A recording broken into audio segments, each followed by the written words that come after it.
suis désolé pour le retard, c'est réparé maintenant. J'ai construit une fortune. Et pourtant, je n'ai personne pour partager ces derniers mois. Je m'appelle Daniel Reeves et j'ai aujourd'hui 58 ans. Cette histoire s'est déroulée il y a 6 ans, quand j'en avais 52. J'étais alors père célibataire, luttant pour élever ma fille Lily, âgée de 7 ans, tout en travaillant comme superviseur de maintenance à l'hôpital. Elle raconte comment une rencontre fortuite dans un couloir d'hôpital m'a appris qu'il arrive que le plus beau cadeau que l'on puisse offrir ne soit ni du temps ni de l'argent, mais simplement la volonté de voir l'humanité d'une autre personne dans son heure la plus sombre. Je travaillais à l'hôpital général métropolitain depuis près de 15 ans, depuis que ma femme Rebecca était morte de complications lors de l'accouchement, me laissant avec un nouveau-né et un chagrin que je ne savais pas gérer. J'avais besoin d'un emploi stable avec de bons avantages. Le poste de maintenance à l'hôpital n'avait rien de glamour, mais il était fiable et me permettait d'être présent pour Lily quand elle en avait besoin. Au fil des années, j'étais devenu une partie invisible de l'infrastructure de l'hôpital. Celui qui réparait les fuites, changeait les ampoules grillées et veillait à ce que tout fonctionne en coulisses. La plupart des patients ne me remarquaient jamais, et ça me convenait. Je n'étais pas là pour être remarqué. J'étais là pour faire mon travail et subvenir aux besoins de ma fille. Cet après-midi d'automne-là, je répondais à une demande de maintenance à l'étage d'oncologie. Un fauteuil roulant dans l'une des chambres de patients avait une roue bloquée qui nécessitait une réparation. J'ai pris mes outils et je suis monté, juste une tâche routinière de plus dans une journée ordinaire. L'étage d'oncologie m'a toujours affecté plus que les autres. Peut-être à cause de ces gens qui livraient des combats qu'ils n'avaient pas choisis, ou de ces familles confrontées à des situations impossibles. Ça me rappelait trop la perte de Rebecca, ce sentiment d'impuissance face à quelque chose de plus grand que soi. J'ai trouvé le numéro de la chambre et j'ai frappé doucement à la porte entr'ouverte. Maintenance. Je viens pour le fauteuil roulant. Entrez, a répondu une voix de femme, étonnamment forte et claire. Je suis entré et j'ai découvert une femme assise dans le fauteuil problématique près de la fenêtre. Elle devait avoir une petite trentaine d'années, vêtue de la blouse d'hôpital standard avec un peignoir bleu clair par-dessus. Ce qui m'a immédiatement frappé, c'est qu'elle était complètement chauve à cause de la chimiothérapie, mais elle se tenait avec une dignité et une prestance qui transcendaient sa maladie. Même en blouse d'hôpital, elle paraissait élégante, posée. « Merci d'être venu », a-t-elle dit. La roue se bloque tout le temps. Je suis coincé près de la fenêtre depuis 20 minutes. Ce n'est pas le pire endroit pour être bloqué, mais quand même. Je me suis agenouillé pour examiner le fauteuil. Le problème était évident, un morceau de tissu de son peignoir s'était enroulé autour du mécanisme de la roue. Je peux réparer ça facilement. Donnez-moi juste quelques minutes. Tout en travaillant, j'ai remarqué que la chambre était différente des autres. Des fleurs fraîches partout, des fleurs coûteuses venues de chez de grands fleuristes. Un ordinateur portable sur la table de chevet à côté de plusieurs rapports épais. La fenêtre offrait une vue sur les gratte-ciel de la ville, signe qu'il s'agissait d'une des chambres premium. Vous devez en avoir assez des hôpitaux à force, ai-je dit pour faire la conversation tout en déroulant soigneusement le tissu et en vérifiant le mécanisme. Vous n'imaginez pas, a-t-elle répondu avec un petit rire. J'ai passé plus de temps dans les hôpitaux cette dernière année que durant toute ma vie d'avant réunie. Je suis devenu expert en dalles de plafond et en nourriture de cafétéria. La nourriture de cafétéria, c'est vraiment un goût qui s'acquiert, ai-je approuvé. Mais le café n'est pas mauvais si on sait quelle machine utiliser. Il y a différentes machines, a-t-elle demandé, sincèrement intéressée. Oui, dans la salle de pause du 3e étage, près des ascenseurs. Secret du personnel hospitalier. Bien meilleur que celui de la cafétéria. Merci pour cette information cruciale. Je demanderai à mon assistant de la repérer, a-t-elle dit avec un humour autodérisoire, mais j'ai perçu la tristesse sous-jacente. J'ai terminé la réparation, testé la roue pour m'assurer qu'elle coulissait bien. C'est bon. Ça devrait fonctionner parfaitement maintenant. Merci beaucoup. Je m'appelle Elena, au fait. Elena Hartwell. Daniel Reeves. Enchanté. J'ai commencé à ranger mes outils, puis je me suis arrêté. Son nom me disait quelque chose. Elena Hartwell? Pas celle qui dirige Hartwell Industries? Elle a souri, mais le sourire n'atteignait pas ses yeux. Coupable. Même si le dirige est un peu généreux à ce stade. Je suis plutôt dans un rôle consultatif désormais. J'avais lu des articles sur elle dans les pages économiques des journaux. Elena Hartwell était une PDG qui avait transformé une entreprise technologique en acteur majeur, connue pour ses approches innovantes en affaires et en culture d'entreprise. Jeune, brillante, réussie, et maintenant assise dans un fauteuil roulant à l'étage d'oncologie. « Je suis désolé », ai-je murmuré. « J'espère que le traitement se passe bien. » Son expression composée a vacillé et j'ai vu quelque chose de brut apparaître dessous. Le traitement ne se passe pas bien, en réalité. En fait, il n'y a plus de traitement du tout. On m'a dit qu'il n'y avait plus rien à faire. 3 mois, peut-être moins. Je suis ici pour des essais expérimentaux, en espérant un miracle. Sa franchise brutale m'a pris de court. La plupart des gens tournent autour du pot avec les diagnostics terminaux, les adoucissent avec des euphémismes et un optimisme de façade. Mais Elena l'avait énoncé comme un rapport trimestriel, direct, factuel, inévitable. Je suis vraiment désolé. Ai-je répété, parce qu'il n'y a pas grand-chose d'autre à dire. Merci.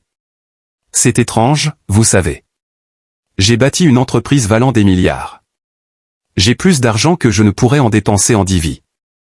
Je peux m'offrir les meilleurs médecins, les meilleurs traitements, le meilleur de tout, et rien de tout ça n'a d'importance. L'argent ne peut pas m'acheter plus de temps. Elle a regardé par la fenêtre, vers la ville en contrebas. J'ai passé toute ma vie d'adulte à travailler. Des semaines de 80 heures, des voyages constants, des réunions et des négociations sans fin.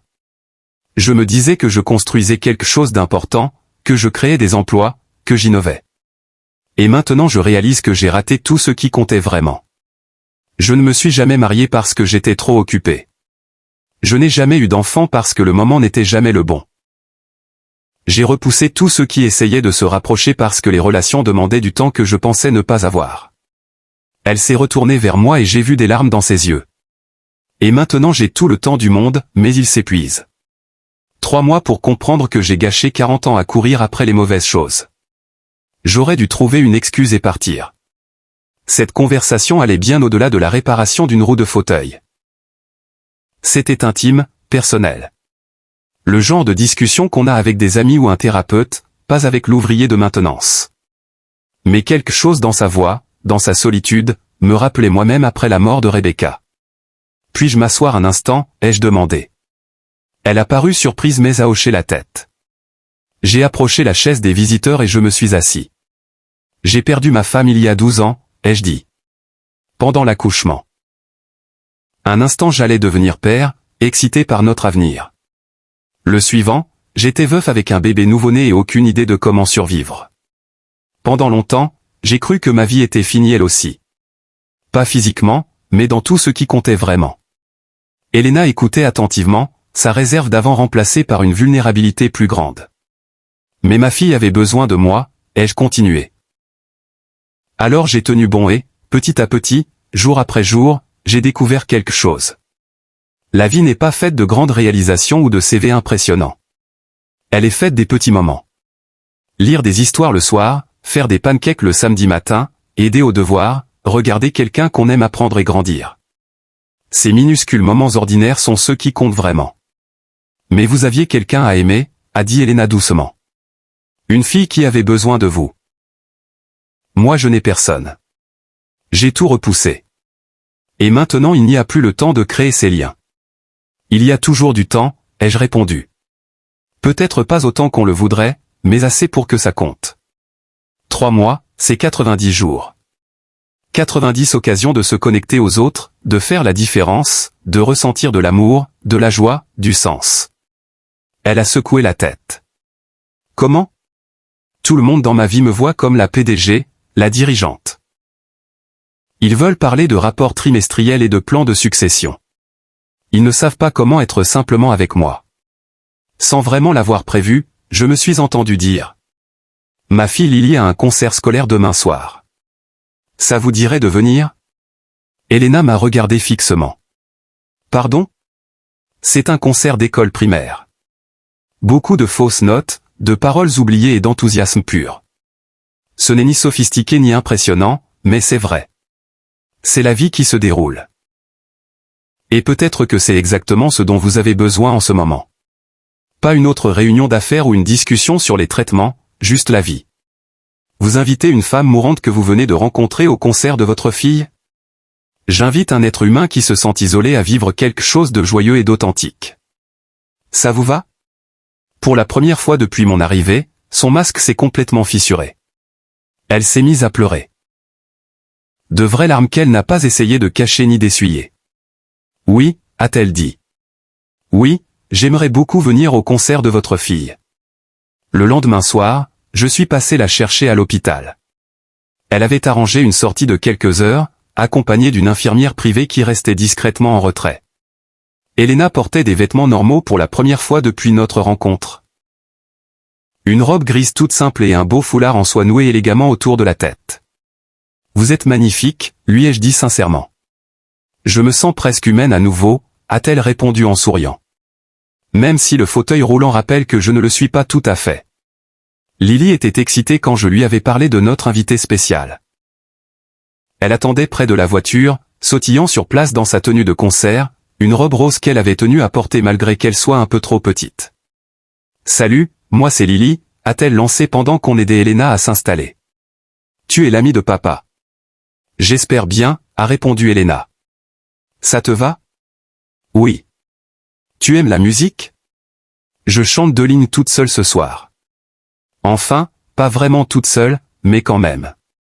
J'ai hâte de t'entendre, a dit Elena, et on sentait la chaleur sincère dans sa voix. L'auditorium de l'école était bondé de parents, grands-parents et frères et sœurs. Nous avons trouvé des places vers le fond pour le fauteuil d'Elena. Elle regardait autour d'elle avec une expression que je ne parvenais pas à déchiffrer. De l'émerveillement, peut-être, ou de la nostalgie pour des expériences qu'elle n'avait jamais vécues. Le concert était exactement tel que je l'avais décrit. Chaotique, enthousiaste, un peu catastrophe et absolument merveilleux. Les enfants oubliaient leurs paroles, chantaient faux. Certains faisaient coucou à leurs parents au lieu de chanter. D'autres étaient terrifiés et se contentaient de bouger les lèvres en silence. C'était imparfait, humain et magnifique. Quand la classe de Lily est montée sur scène, j'ai observé le visage d'Elena. Elle était complètement absorbée, souriant aux efforts sincères des enfants.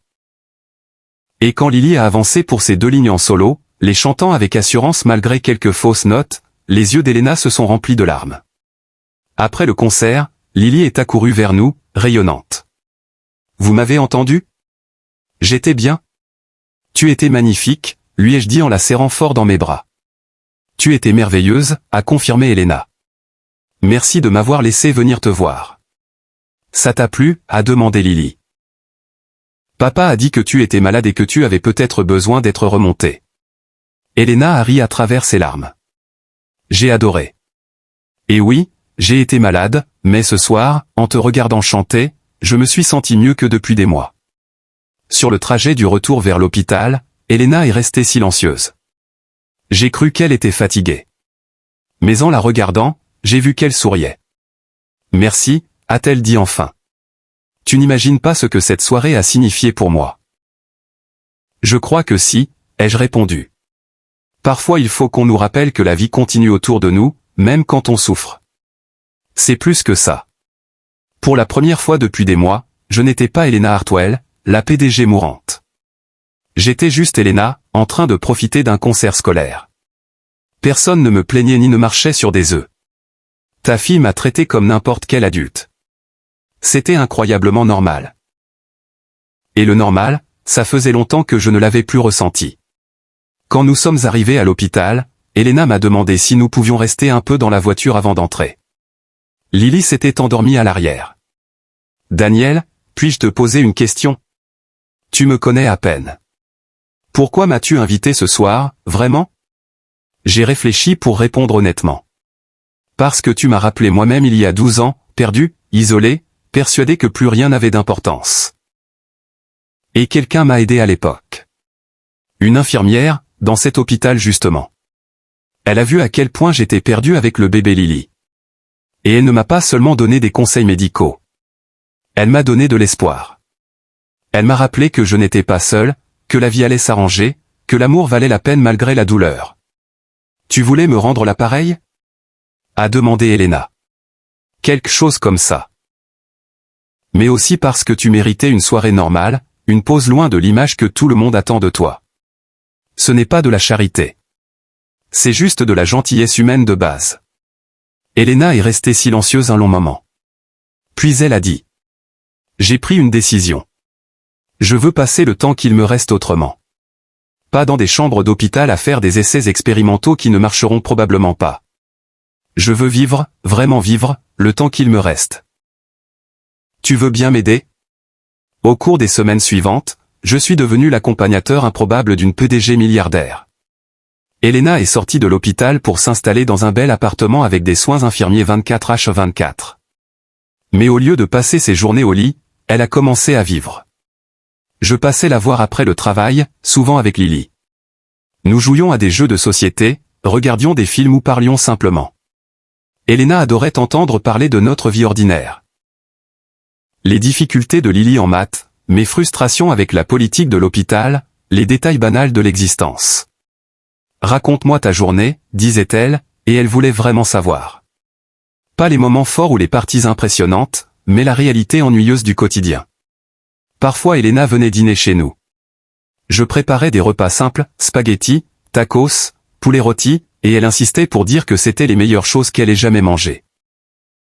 Lily lui montrait ses dessins, parlait de ses amis et la traitait comme une tante adorée plutôt qu'une étrangère mourante. C'est ça qui m'a manqué, m'a-t-elle dit un soir après que Lily soit allée se coucher. Cette banalité, le rythme de la vie quotidienne. J'ai dîné dans des restaurants hors de prix, mais je n'ai jamais eu quelqu'un qui me prépare des spaghettis maison.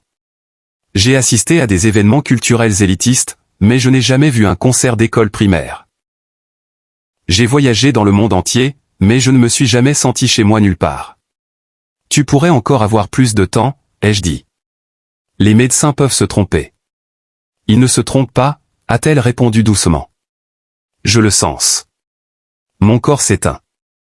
Mais ça va maintenant, parce que je vis enfin au lieu de simplement exister. Elena a aussi recommencé à contacter les gens qu'elle avait écartés pendant des années. De vieux amis perdus de vue, des membres de sa famille négligés, des employés qu'elle n'avait jamais vraiment connus. Elle s'est excusée d'avoir été absente, d'avoir privilégié le travail aux relations, de ne pas avoir compris ce qui comptait avant qu'il soit presque trop tard. Elle a aussi organisé sa société et sa fortune différemment, avec une nouvelle perspective. Elle a créé des bourses pour les parents célibataires reprenant des études. Elle a financé des programmes pour les patients en phase terminale qui voulaient vivre des moments normaux hors de l'hôpital. Elle a donné généreusement à des causes soutenant les familles, les enfants, les liens humains. J'essaie de faire en 3 mois ce que j'aurais dû faire pendant 40 ans, m'a-t-elle dit. Ce n'est pas assez, mais c'est quelque chose. Un après-midi, environ 2 mois après notre rencontre, Elena m'a demandé si elle pouvait parler seule à Lily. J'étais hésitant, mais elle a insisté, disant que c'était important. Je suis resté à proximité tout en leur laissant de l'intimité. Plus tard, Lily est venue me trouver les yeux pleins de larmes. Papa, Miss Elena m'a dit qu'elle allait bientôt mourir. Elle voulait me dire au revoir et me dire qu'elle m'aime. J'ai serré ma fille dans mes bras pendant qu'elle pleurait. C'était une leçon dure pour une enfant de 7 ans. Une nouvelle rencontre avec l'injustice de la vie et de la mort. Mais c'était aussi une leçon d'amour, sur combien on peut compter les uns pour les autres même en peu de temps. Elle nous aime, a dit Lily, la voix étouffée contre mon épaule. Et nous aussi on l'aime, hein? Oui, ma chérie, on l'aime. Alors ça valait le coup, même si ça fait mal quand elle sera partie, pas vrai? Parfois les enfants comprennent des vérités que les adultes mettent des décennies à saisir. Elena est morte 6 semaines plus tard, 3 mois presque jour pour jour après le pronostic des médecins. Elle est partie paisiblement dans son appartement, entourée de photos de ces derniers mois, le concert de Lily, les dîners chez nous, les soirées jeux, les marathons de films, tous ces moments ordinaires qui avaient rempli son temps restant de sens. Elle a laissé à Lily un fonds pour ses études et au-delà. Mais plus important encore, elle a laissé une lettre. Je l'ai lue à ma fille le soir après son décès. Chère Lily, quand tu liras ceci, je ne serai plus là. Mais je veux que tu saches que rencontrer toi et ton papa a changé ma vie. Vous m'avez appris qu'il n'est jamais trop tard pour comprendre ce qui compte vraiment. Que le succès ne se mesure pas en argent ou en réalisation, mais en amour et en lien. Que 3 mois passés à vivre vraiment valent plus que 40 ans passés à simplement exister. J'espère que tu grandiras en te souvenant que les moments ordinaires, les concerts scolaires, les dîners en famille, les histoires du soir sont ce qui rend la vie extraordinaire. Merci de m'avoir laissé faire partie de votre famille, même brièvement. Je vous aime et je veillerai sur vous. Avec tout mon amour. Elena. Lily a pleuré. Moi aussi. Nous n'avions connu Elena que pendant si peu de temps, mais elle était devenue une partie de notre famille d'une manière qui défiait les calendriers habituels. À l'enterrement d'Elena, qu'elle avait elle-même organisé, j'ai été surpris d'être invité à prendre la parole. Debout devant des centaines de dirigeants d'entreprises et de personnalités, je me suis senti totalement déplacé dans mon costume emprunté, mais j'ai parlé avec le cœur. J'ai rencontré Elena en réparant une roue de fauteuil dans sa chambre d'hôpital. J'étais juste l'ouvrier de maintenance, quelqu'un qu'elle aurait pu ignorer ou écarter facilement. Mais Elena voyait les gens. Elle voyait au-delà des titres professionnels et des statuts sociaux, jusqu'à l'être humain dessous. Dans ces derniers mois, elle m'a appris, à moi et à ma fille, que les liens sont ce qui donne du sens à la vie. Qu'il n'est jamais trop tard pour choisir l'amour plutôt que la réussite, la présence plutôt que la productivité, les relations plutôt que le CV. Elena n'avait plus que 3 mois, mais elle a vécu ces 3 mois plus pleinement que la plupart des gens ne vivent des décennies. Et elle nous a rappelé à tous que nous n'avons pas besoin d'attendre d'être en train de mourir pour commencer à vraiment vivre. Après la cérémonie, plusieurs collaborateurs d'Elena sont venus me voir. Ils m'ont remercié d'avoir apporté de la joie dans ces derniers mois. Certains pleuraient en avouant qu'ils ne l'avaient jamais vraiment connue. Qu'ils n'avaient vu que la PDG, pas la femme. Elle parlait tout le temps de vous et de votre fille, m'a dit un cadre. Elle disait que vous lui aviez montré ce qui lui avait manqué, que vous lui aviez donné une famille quand elle pensait qu'il était trop tard. Aujourd'hui, 6 ans plus tard, Lily a 13 ans et parle souvent de Miss Elena. Elle utilise les intérêts du fonds pour faire des dons à des programmes de soins palliatifs et d'amélioration du confort des patients, voulant honorer la mémoire d'Elena en aidant les autres comme Elena nous a aidés. Je travaille toujours à l'hôpital, même si le fonds qu'Elena m'a laissé aurait pu me permettre de prendre ma retraite. Mais j'ai appris de son exemple, ce n'est pas une question d'argent ou de prestige. C'est une question d'être présent, de faire un travail qui a du sens, d'être là pour les petits moments qui composent une vie. Parfois je me demande ce qui se serait passé si j'avais simplement réparé cette roue et été parti. Si je ne m'étais pas assis pour parler avec Elena, si je ne l'avais pas invitée au concert de Lily, si je n'avais pas ouvert notre vie à elle. Nous aurions manqué de connaître une femme extraordinaire. Elle serait morte seule, entourée d'associés professionnels mais pas d'amour. Au lieu de cela, nous avons eu 3 mois précieux de famille, et Elena a eu la chance de vivre l'ordinaire qu'elle avait toujours fui.